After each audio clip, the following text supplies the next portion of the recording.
Janasena house motion petition ను high court తిరస్కరించింది. హైదరాబాద్ లో ఇవాళ జనసేన సభ పెట్టాలనుకుంది. అయితే సభకు పోలీసులు అనుమతి ఇవ్వలేదు. దీంతో జనసేన పార్టీ హైకోర్టును ఆశ్రయించింది. అయితే జనసేన సభకు హైకోర్టు అనుమతి నిరాకరించింది. ఇప్పటికిప్పుడు పిటిషన్ ను విచారణ చేయలేమని న్యాయస్థానం స్పష్టం చేసింది. వెకేషన్ బెంచ్ లో పిటిషన్ దాఖలు చేసుకోవచ్చని చీఫ్ జస్టిస్ బెంచ్ పేర్కొంది.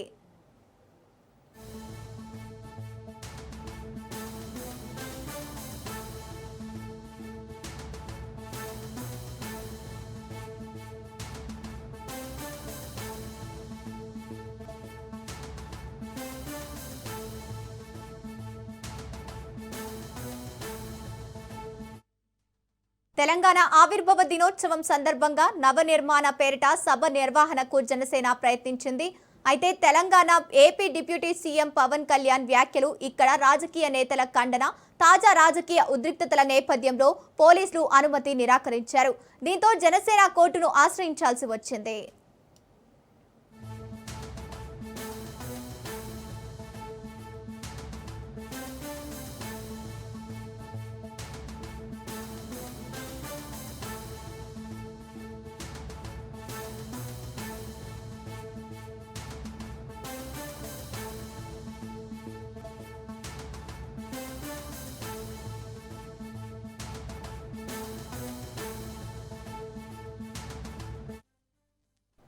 నిన్న కోర్టు సాధారణ సమయం ముగిసిన తర్వాత పోలీసుల నుంచి జనసేనకు తిరస్కరణ సమాచారం వచ్చింది. దీంతో చేసేదే లేక ఇవాళ అత్యవసరంగా హౌస్ మోషన్ పిటిషన్ దాఖలు చేసే విచారణ జరపాలని కోరింది. అయితే వ్యవహారంలో ప్రముఖ జర్నలిస్టు పాషం యాదగిరి కేవియట్ దాఖలు చేశారు. తమ వాదనలు వినకుండా ఎలాంటి మధ్యంతర ఉత్తర్వులు కోరవద్దని కోర్టును కోరారు.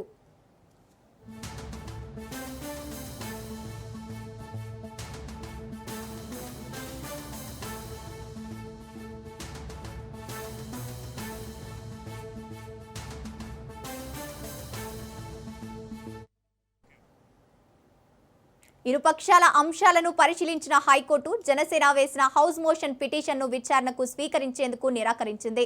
దీంతో నవనిర్మాణ సభ నిర్వహణ ప్రశ్నార్థకంగా మారింది.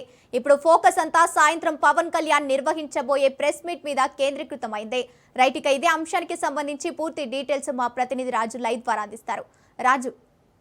ఎస్ గంగోత్రి, తెలంగాణ నవనిర్మాణ సంకల్ప సభ పేరుతో జనసేన అధినేత పవన్ కళ్యాణ్ నిర్వహించతలపెట్టినటువంటి సభకు హైకోర్టు బ్రేకులు వేసింది. హైకోర్టులో వేసినటువంటి ఏదైతే ఈ పిటిషన్ను హైకోర్టు స్వీకరించలేదు. హౌస్ మోషన్ పిటిషన్గా అత్యవసరంగా విచారించవలసినటువంటి అత్యవసరం ఈ పిటిషన్లో లేదు అని చెప్పి హైకోర్టు రిజిస్ట్రీ దీన్ని ఏదైతే ఎంట్రీ దశలోనే తోసిపుచ్చిన పరిస్థితి మనం చూస్తూ ఉన్నాము. ముఖ్యంగా ఈ యొక్క పిటిషన్ వేసిన వెంబడే ఇమీడియట్గా కూడా కేవియట్ పిటిషన్ కూడా దాఖలైంది. ఎందుకంటే పవన్ కళ్యాణ్, జనసేన అధినేత పవన్ కళ్యాణ్ తెలంగాణ పైపు చేసినటువంటి వ్యాఖ్యలు కానివచ్చు, ప్రస్తుతం ఉన్నటువంటి తరుణంలో సో ఏదైతే జనసేన పిటిషన్ వేయబోతా ఉంది, అదేవిధంగా మేము కూడా కేవియట్ పిటిషన్ వేస్తామని చెప్పేసి కూడా తెలంగాణ సీనియర్ జర్నలిస్ట్ పాషం యాదగిరి మరికొంతమంది కలిసి ఈ కేవియట్ పిటిషన్ను దాఖలు చేయడం జరిగింది. ఎందుకంటే మా వాదనలు కూడా వినకుండా ఏకపక్షంగా ఎట్లాంటి ఉత్తర్వులు ఇవ్వద్దని చెప్పేసి హైకోర్టులో ముందస్తుగా కేవియట్ పిటిషన్ దాఖలు చేయడం జరిగింది. అయినప్పటికీ కూడా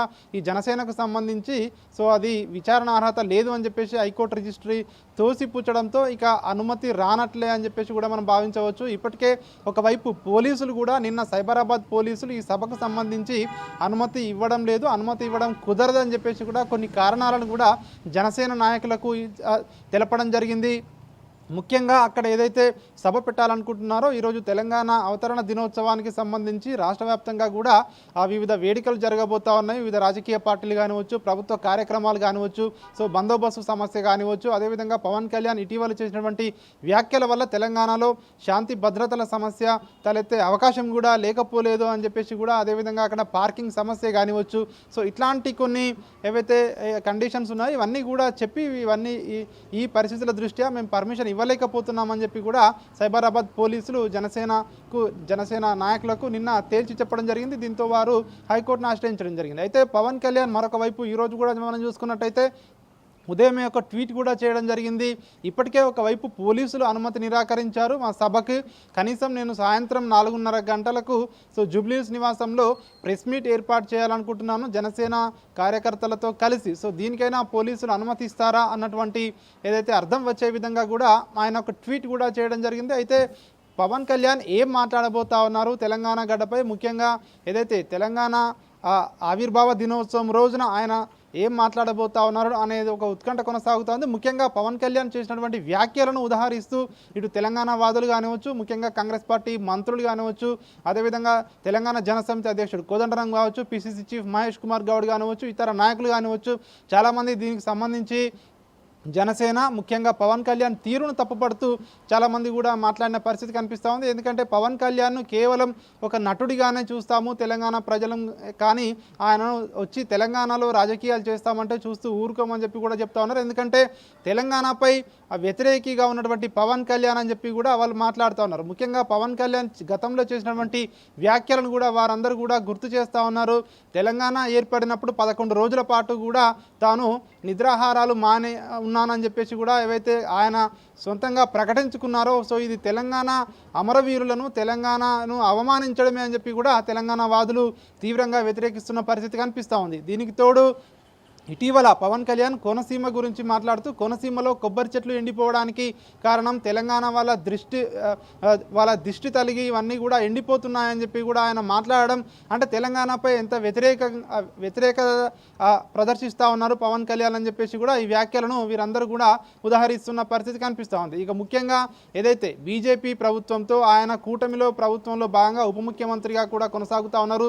బీజేపీ కూడా తెలంగాణకి వ్యతిరేకి అని గుర్తు చేస్తూ ఉన్నారు. ముఖ్యంగా ఏదైతే గతంలో పార్లమెంటులోనే ప్రధానమంత్రి నరేంద్ర మోడీ చేసినటువంటి తెలంగాణపై చేసినటువంటి వ్యాఖ్యలు కానివచ్చు, తల్లిని చంపి బిడ్డను బతికించినట్టుగా ఉంది తెలంగాణ ఏపీ విభజన అని చెప్పి ఏవైతే మోడీ మాట్లాడిన మాటలను కూడా ఈరోజు వీళ్ళందరూ కూడా గుర్తు చేస్తున్నటువంటి పరిస్థితి కనిపిస్తూ ఉంది. పవన్ కళ్యాణ్ను కేవలం మేము ఒక సినిమా నటుడిగానే గుర్తిస్తాము అంతే తప్ప తెలంగాణపై విషం చిమ్ముతూ తెలంగాణ ఆవిర్భావ దినోత్సవం రోజున తెలంగాణకు వచ్చి తెలంగాణలో మీటింగ్ పెడతామంటే ఖచ్చితంగా ఊరుకునేది లేదు అని చెప్పేసి ఒకవైపు ఇటు వీళ్ళందరూ కూడా మాట్లాడుతున్నటువంటి పరిస్థితి కనిపిస్తూ ఉంది. ఒకవైపు జనసేన కార్యకర్తలు మాత్రం ఖచ్చితంగా పవన్ కళ్యాణ్ సభ జరిపి తీరుతామని చెప్పేసి కూడా నిన్నటి నుంచి కూడా మాట్లాడుతున్నటువంటి పరిస్థితి కనిపిస్తూ ఉంది. కానీ ఈరోజు హైకోర్టు హౌస్ మోషన్ పిటిషన్ను కూడా విచారణకు స్వీకరించకపోవడంతో సభపై ప్రస్తుతం అయితే ఒక ప్రశ్నార్థకంగా మారింది. ఎట్టి పరిస్థితుల్లో ఈరోజు సభ జరిగే అవకాశం అయితే మనకు కనిపించడం లేదు, ఎందుకంటే హైకోర్టు కూడా దీన్ని తోసిపుచ్చింది కాబట్టి. అయితే ఈరోజు సాయంకాలం పవన్ కళ్యాణ్ నిర్వహించబోయే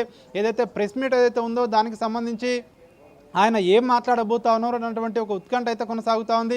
ఎందుకంటే పవన్ కళ్యాణ్ ఇప్పటికే ఆయన చేసినటువంటి వ్యాఖ్యలను ఏ విధంగా సమర్థించుకుంటారు, తెలంగాణకు సంబంధించి ఆయన ఏం మాట్లాడబోతా ఉన్నారు, ఎందుకంటే రాబోయే రోజుల్లో జనసేనను తెలంగాణలో మరింత విస్తృతపరిచేందుకు, మరింత బలోపేతం చేసేందుకు ఇప్పటి నుంచే కూడా పావులు కదుపుతున్నట్టుగా కూడా మనకు ఇవన్నీ పరిణామాలు చూస్తే అర్థమవుతా ఉంది. ఈ నేపథ్యంలోనే తెలంగాణలో పార్టీని మరింత బలోపేతం చేయాలంటే ఖచ్చితంగా తెలంగాణ ప్రజల మనసులను గెలుచుకోవాల్సి ఉంటుంది.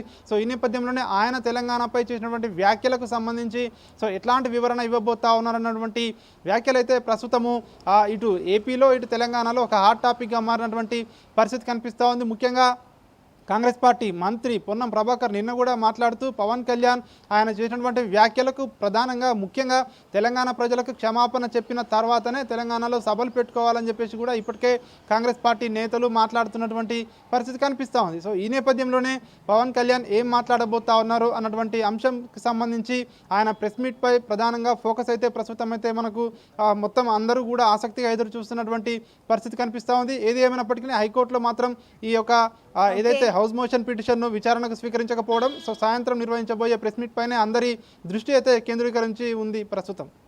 Right, thank you Raju.